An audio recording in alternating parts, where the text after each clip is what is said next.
আমরা যখন কভার করতে আসি তার আগে শুনেছি এটা নাকি ভুতুরে গ্রাম, এটা কতটা সত্যি? দেখুন, কোনো বাস্তব ইয়ে আছে? হ্যাঁ, আমি একটা কথা আপনাকে বলি। এটা একটা হাল্লা হয়েছিল, এটা ভুতুরে গ্রাম, এটা ভুতুরে গ্রাম। কিন্তু যেহেতু অনেকে বলেছে, দেখুন এখন যদি বলে এখানে সাপ আছে, সাপ আছে, সাপ আছে, মানুষ কিন্তু যেতে ভয় পাবে। এই জিনিসটা অনেকের মধ্যে ইয়ে হয়ে গেছে যে এই গ্রামটা ভুতুরে গ্রাম। এই তো পাশেই আছে, বেনা গ্রামেরই লোক। না, এটা তাহলে রটনা? রটনা। কেউ ভূত দেখেছে কি? ভূত দেখেনি। আমি মনে করি, ব্যক্তিগতভাবে আমি মনে করি যে এই বেনাগ্রামে এখানকার মানুষ সহজ সরল, অত সব বুঝে না এরা। যে এই গ্রামটা অনেক দিন ধরে ছিল, এই গ্রামের মানুষ যদি এখন একত্রিত হয়ে যদি কোনো একটা বা নিজেরা জমি কম রেটে খুব মানে প্রথম বিক্রি করে দু একটা ফ্ল্যাট যদি তৈরি করে, এটা আমার নিজের মতামত, তাহলে এই ফ্ল্যাট দেখে আরো আসবে।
দিনের বেলাতেই গা ছমছমে পরিবেশ, নিস্তব্ধ নিথর চারিদিকে। গ্রাম আছে, মানুষ নেই। দিনের বেলাতেই রাস্তা শুনশান। কখনো কখনো সাইকেল বা মোটর সাইকেলে চড়ে মানুষ যাচ্ছেন তাদের গন্তব্যে। ব্যাস এইটুকুই যা। না, পিচ ঢালা রাস্তায় তেমন ভাবে লোকজন যাতায়াত করতে দেখা গেল না।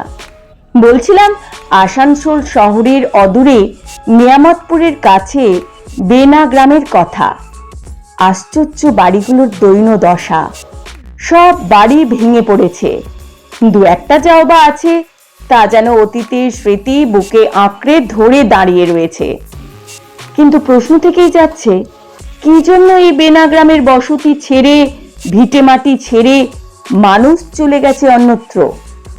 পথ চলতি মানুষ এবং নিয়ামতপুরের কিছু মানুষজনের মধ্যে কেউ বলেছেন ভূতের ভয়ে, কেউ বা বলেছেন অতীতের জল কষ্ট, আবার কেউ বা বলেছেন ওয়াগন ব্রেকারদের এবং ডাকাতদের দৌরাত্ম্য, আবার কেউ বা বলেছেন এই গ্রামের সিংহভাগ মানুষ কুলটি ইস্কো কারখানায় কর্মরত ছিলেন, তাই কোয়ার্টারের হাতছানি ছিল। সে যাই হোক, কারণ তো কিছু থাকছেই। এই বেনা গ্রামকে একসময় পর্যটন কেন্দ্র হিসেবে গড়ে তোলার পরিকল্পনা করা হয়েছিল বলে জানা গেলেও তা এখন দূর গগন কি ছাও মে। তবুও প্রশ্ন থেকেই যাচ্ছে, বেনা গ্রাম কি ক্রমেই ধ্বংসের দিকে এগিয়ে যাবে? তবে ফি বছর এই বেনা গ্রামের মানুষজন লক্ষ্মী পুজোর দিনে জড়ো হন এই গ্রামে। একটি লক্ষ্মী মন্দির এখনো রয়েছে। জানা গেছে ওই মন্দিরে বেনা গ্রামের মানুষজন যেখানে মানে যে শহরেই বসবাস করুন না কেন, লক্ষ্মী পুজোর দিনে এই মন্দিরে নৈবেদ্য দিয়ে কুলদেবতাকে স্মরণ করেন। সকাল থেকে সন্ধ্যা পর্যন্ত চলে উৎসব।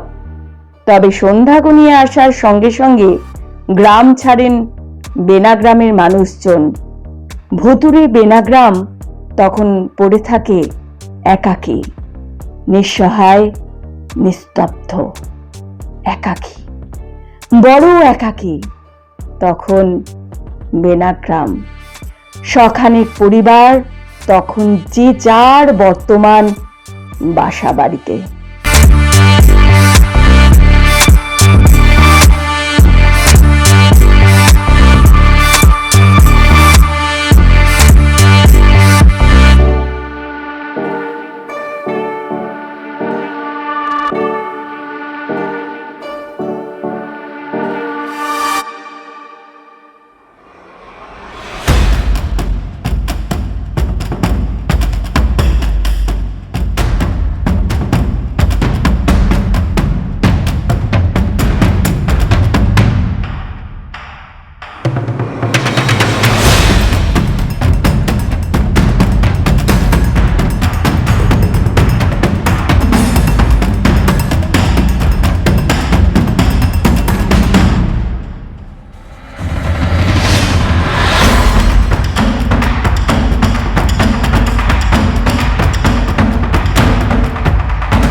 একটু বেনাগ্রামে কেন মানুষ আসছেন একটু বলুন না।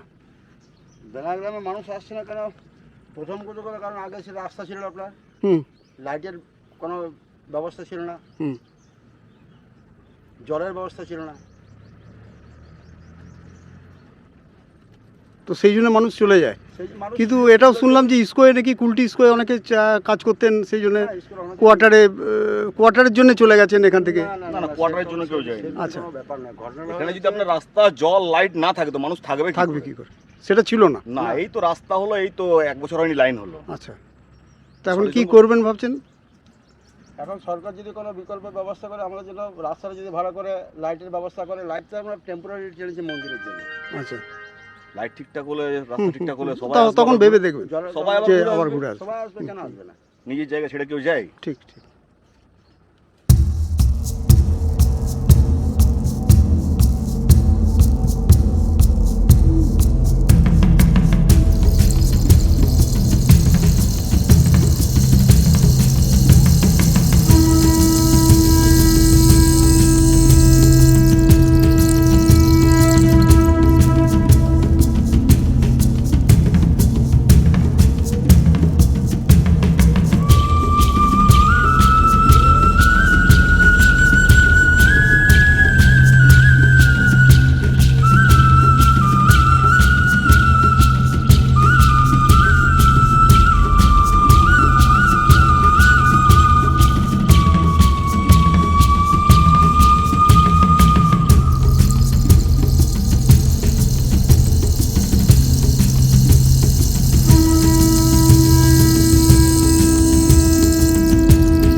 বেনাগ্রামে বহুদিন ধরে কোনো পরিবার আসছে না, এর কারণটা বলুন।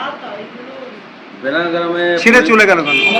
বেনাগ্রামে আমরা যতটা উন্নতি করেছি অনেক রাস্তাঘাট থেকে জল থেকে সেটা তো দেখেও এলাম। দেখে এলেন আপনি নিশ্চয়ই। বেনাগ্রামে মেন লোকজন না আসার কারণ হচ্ছে সবচেয়ে বড় প্রবলেম হচ্ছে ওদের একটা পারিবারিক ঝামেলা, ঠিক আছে। দ্বিতীয় নম্বর হচ্ছে আসা যাওয়ার অসুবিধা, যেখানে মানে ট্রান্সপোর্টিং বলতে পারেন, ট্রান্সপোর্টিং একটু দূরত্ব আছে। এইটা হচ্ছে আসল কারণ, অন্য কোনো কারণ নেই। না ভূতের কারণ আছে, না উন্নয়নের কারণ আছে। ওখানে রাস্তাঘাট ঢালাই, জলের ব্যবস্থা সব আপনারা তো করে দিয়েছেন, রাস্তাঘাট দেখলাম, ইলেকট্রিসিটি আপনার মন্দির পর্যন্ত চলে গেছে। সব সব সব তো অ্যাপিল তো করেছেন, প্রত্যেককে, তাতেও তারা আসছে না, কেন আসছে না? সবাই নিজে নিজে কেউ ভালো ভালো জায়গায় সব শিফট করে গেছে। এখন ট্রান্সপোর্টিং এর জন্য লোক আসছে, ওখানে একটু নেওয়ার পরে বাজারটা আসা যাওয়া একটু সবার ক্ষেত্রে অসুবিধা, সেজন্য সবাই চায় যে শহরের মাঝখানে থাকতে, কিন্তু ওইটা শহর থেকে একটু দূরে পড়ে যাচ্ছে। তাও তো খুব একটা দূরে নয় দেখলাম। এবার সবাই নিজে মেনটেন, কিন্তু উন্নয়নের জন্য আপনারা যদি বলতে পারেন ওইটা নয়, রাস্তাঘাট, জল, মানুষ, সবই তো করতে হবে। মন্দির, একটা ছিলেন, ভালো উনিও মন্দির দেখলেন, হয়েছে, দেখালেন। এবার ওদের হয়তো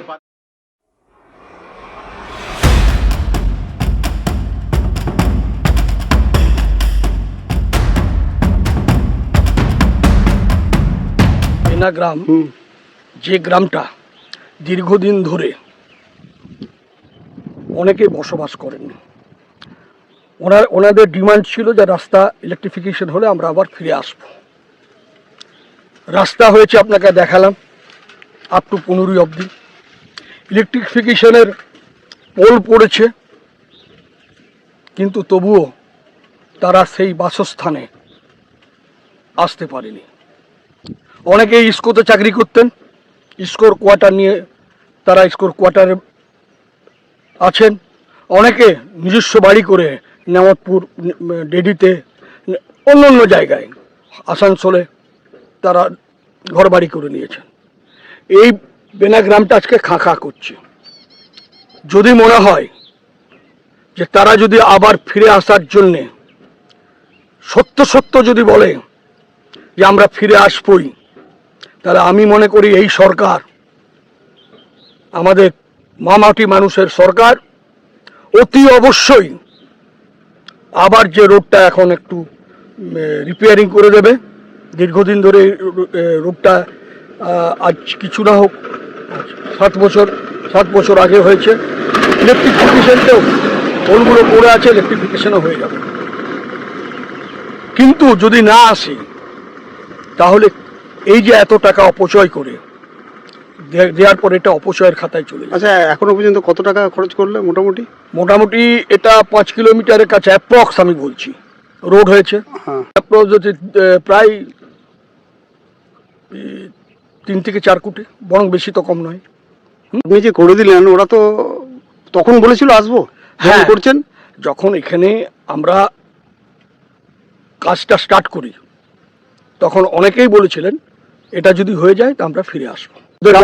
ওদের বক্তব্যটা ঠিকই, কারণ সবাই যদি চায়, একটা দুটো বাড়ি ফিরলে হবে না, 2-3টা বাড়ি হলেও হবে না, ফাঁকা জায়গা। তাই তো, সবাই তো আসতে চাইছে না। এবার জলের লাইন যদি ওরা চলে আসে, জলের লাইনও হবে।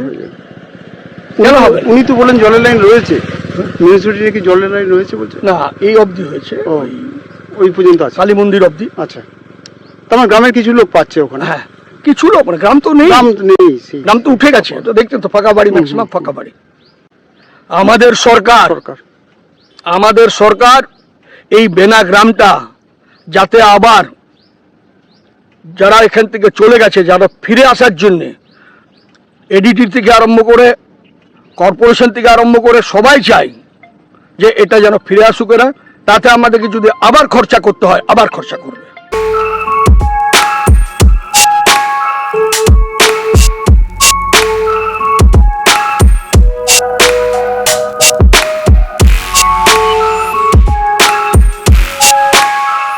আমাদের কাছে খবর আছে যে ইস্কো রোডটা, যেটা মিঠানি থেকে বানপুর রোডটা হয়ে এসছে, সেই রোডটা নাথপুর থেকে কুলটির রাস্তা হওয়ার সম্ভাবনা 90% হয়ে আছে, আমাদের কাছে খবর আছে।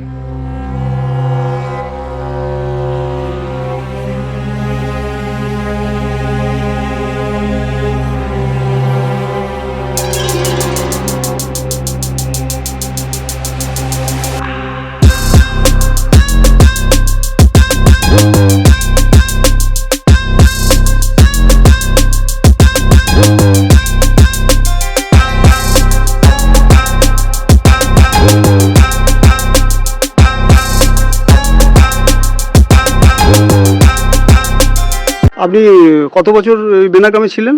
আমি ছিলাম আপনার 2004 পর্যন্ত। 2004 পর্যন্ত বসবাস করেছেন এখানে? হ্যাঁ। হ্যাঁ, হ্যাঁ বাড়িতে বসবাস করেছেন? হ্যাঁ। আচ্ছা, আপনার বাড়িটা কোন দিকে ছিল? আমার বাড়িটা এরপরে বাড়িটা, ও ভাঙা বাড়িটা হয়ে গেছে ও যেখানে ধ্বংসস্তূপের মতো পড়ে গেছে ওইটা। আচ্ছা, তো এখানে ওয়ার্ড কাউন্সিলর যে বলছিলেন বাদলবাবু যে আমরা সব করে দিচ্ছি, তা আপনারা কি আসতে পারবেন যে আমরা রাস্তা জল এগুলো? দেখুন, আমার তো আশা নেই, আমি তো আর ক বছর বাঁচবো, কারণ আমি গ্যারান্টি দিতে পারছি না। কারণ আমার 74 বছর বয়স, ঠিক কখন কি হয়ে যাবে কোনো বলা মুশকিল, আমি গ্যারান্টি কোনো দিতে পারবো না আপনাকে। এবারে যদি ছেলেমেয়েরা যদি ভালোবাসে, যদি আসে সবাই মিলে। তো চলে গেলেন কেন, একটু ইতিহাসটা বলুন না এখান থেকে। চলে গেলাম, হয়তো বললাম তো আপনাকে যে কুলটি কারখানায় কাজ করতে ভিআরএস পেয়েছে, তখন জল লাইট কিছু ছিল না। তারপরে মধুবাবু জল দিয়েছে, বোল্ডারের রাস্তাও দিয়েছে। তারপরে বাদলবাবু এসেছিলেন, বাদলবাবু কিছু তো যেতেন চেয়ারে দিয়ে রাস্তাটা করাইলো। মন্দিরটা কোনো নেতার দান নাই, মন্দিরটা আমরা নিজেরাই তৈরি করেছি। আচ্ছা, এটা কি স্বপ্নাদেশ পেয়ে কিছু না, এরকম কিছু নয়? না না, এটা আমাদের পূর্বপুরুষ থেকে হয়ে আসছে। এখানে গ্রামের মানুষ সব জড়ো হন। হ্যাঁ, পুজোর ওই দিন সবাই হবে। লক্ষ্মী পুজোর দিন, লক্ষ্মী পুজোর দিন সবাই আসেন? হ্যাঁ। আচ্ছা, করে সারাদিন থাকেন? না, তাহলে ওই সকাল সন্ধ্যাবেলা এলো, সব খাওয়া দাওয়া করলে, যাতে ছিল আগে খাওয়া দাওয়া হতো প্রচুর। আচ্ছা, আমাদের গ্রামে ভোজ হতো লক্ষ্মী পূজার পরের দিনে। আচ্ছা, লক্ষ্মী পুজোর দিনে রাত্রিতে প্রায় 250-300 লোক খেত, তারপর দিন 600-700 লোক খেত। ওই পুকুরে মাছ ধরে রান্না করে খাওয়াতাম। সেসব কথাই গেল। পুকুরটা কাদের? পুকুরটা আমাদের এজমাইলের পুকুরি। ও, বানানো ঘর। সরি কি? হ্যাঁ। আচ্ছা, তো এখানে ভূতের উপদ্রব বলে কিছু না, বলতে, না, ওগুলো না, সব রটনা না? ফালতু। আচ্ছা, মানুষ ইচ্ছাকৃতই এখান থেকে চলে গেছে, ওই তো ওই কুলটিতে সব চাকরি করতে চলে গেছে। এখানে কে থাকবে? আমি লাস্ট 2004 সব চলে গেছে। আমি 4-5 2 বছর ছিলাম একা এখানে, চাষবাস করে ধান টান সিদ্ধ করে বাড়ি নিয়ে গেছিলাম। লাস্টে দেখলাম যে আর আমার থাকা সম্ভব নয়। তো সরকার যদি অ্যাপিল করে তখন কি করবেন? সরকার যদি বলে যে আমার তো একা করবে, হ্যাঁ সবাইকে বলবে, হ্যাঁ, তখন সব একটা ডিসিশন আসতে পারে। যাতে এর আগেও শুনলাম যে এখানে একটা বিরাট কমিটি হল করবে, এই করবে, কই করবে, কিছুই না। সরকার একটা করে ভাষা ছুড়ে, একটা হাওয়া ছুড়ে। তাই মুখে শুনি যে আজকে ওই প্রমোটার ঢুকেছে, অমুক করবে, ওই প্রমোটার ঢুকেছে, অমুক করবে, করুক গা। আরে কাগজ তো আমার কাছে আছে, কাগজ তো আমার কথা বলবে।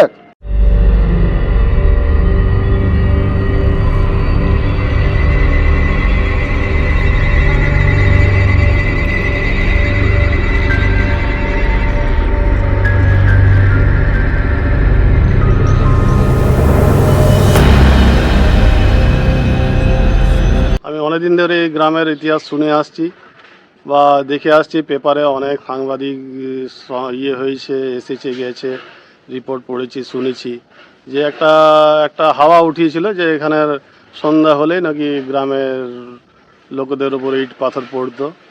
এটা শোনা কথা। তারপর থেকে পুলিশ প্রোটেকশন দেওয়া হয়েছিল, তারা রাত্রেবেলা অনেক জেগে তাদের ধরার চেষ্টা করে।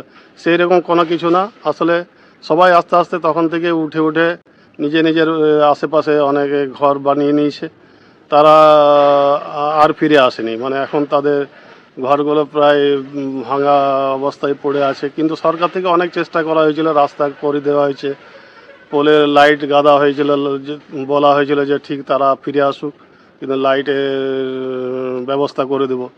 মন্দিরও আছে, লক্ষ্মী মন্দির আছে, যেটা ওদের বছরে একবার খুব জাঁকজমক করে পুজো হয়। সেই সময় এখনও তারা আসে। এই পুজোটা 4 ভাগে ভাগ আছে, প্রতি বছর এক বছর পালি পড়ে। তো সেরকম সবই ব্যবস্থা ছিল আস্তে আস্তে, কিন্তু মানুষের যে একবার চলে গিয়ে অন্য জায়গায় করে নিয়েছে, আর তারা ফিরে নেই। কিন্তু তারপরে তো আমি চাইবো যে তারা এখানে ফিরে আসুক। একটা ভালো পরিবেশ, ভালো জায়গা নষ্ট হয়ে যেতে বসেছে, সেখানে যদি তারা ফিরে আসে খুবই মঙ্গলজনক হবে। তারা প্রমোটার দিয়ে যদি কিছু ফ্ল্যাট তৈরি বা বাড়ি একটা ঘন বসতি তৈরি করা যায়, তাহলে আবার গ্রামটা উজ্জীবিত হয়ে উঠবে।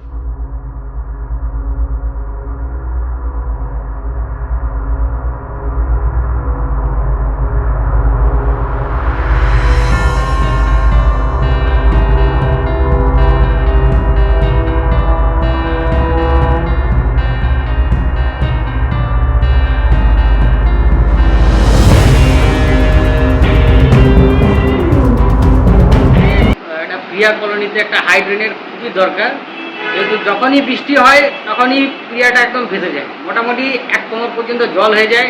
মানে মানুষ, যানবাহন সব কিছুই অচল। তো আমাদের যদি হাইড্রেনটা যত জলদি হয়ে যেত তো আমাদের একটু খুব মানুষের দুধগড়া লোকের খুবই সুবিধা হতো। ওটা আমরা আরএসপি ফান্ডে দিয়েছি অলরেডি, কিন্তু এখনো পর্যন্ত হয়নি।